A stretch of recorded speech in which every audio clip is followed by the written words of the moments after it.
ఇది రాయపూడి దగ్గర ఉన్నామండి. మనం E3లోనే ఉన్నాము. మనకు మధ్యలో మీకు హైకోర్టుకి వెళ్ళే ఒక రోడ్డు N11 అనుకుంటా, అది చూపించలేదు మీకు. అంటే ఎమ్మెల్యే క్వార్టర్స్ చూపించాను కదా, దానికి ముందు రోడ్డు అది చూపించలేదు. ఇది అంతా కూడా రాయపూడి E3 రోడ్డు మీద ఉన్నాం, రాయపూడి ఏరియాలో. ఇక్కడ అంతా కూడా ఈ పరిపాలనా నగరం ఏదైతే ఉందో, గవర్నమెంట్ సిటీ, అంటే మన HOD బిల్డింగ్స్ కానీ, ఐఏఎస్ అప్పుడు ఎదురుగా కనిపించేది IAS IPS క్వార్టర్సు. ఇదే రోడ్లో మనకు పర్మనెంట్ హైకోర్టు ఉంటుంది, HOD బిల్డింగ్స్ ఉంటాయి, అలాగే హ్యాపీనెస్కు సంబంధించిన బిల్డింగ్స్ ఉంటాయి, గవర్నమెంట్కు సంబంధించిన అన్ని కేటగిరీకి సంబంధించిన ఎంప్లాయీస్ యొక్క ఏదైతే అపార్ట్మెంట్స్ ఉంటాయో అవి ఉంటాయి.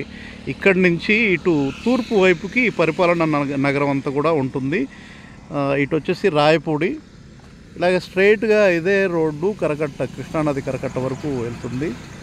ఇక్కడంతా కూడా మనకు జంగిల్ క్లియర్. మనకి ఇది మొన్నటిదాకా కూడా ఇదంతా చెట్లు ఉండడం వల్ల ఈ రోడ్డు అని తెలిసినా కూడా చూడడానికి అవకాశంగా ఉండేది కాదు. మనకు ఆ చివరిలో హైకోర్టు, అలాగే మనకు కొంచెం జూమ్ చేసి చూపిస్తాను. ఆ చివరిలో చూసారా, బిల్డింగ్స్ అన్నీ కూడా క్లియర్గా కనిపిస్తున్నాయి. ఇక్కడంతా కూడా జంగిల్ క్లియరెన్స్ చాలా కంప్లీట్ అయిపోయింది ఈ ఏరియాలో.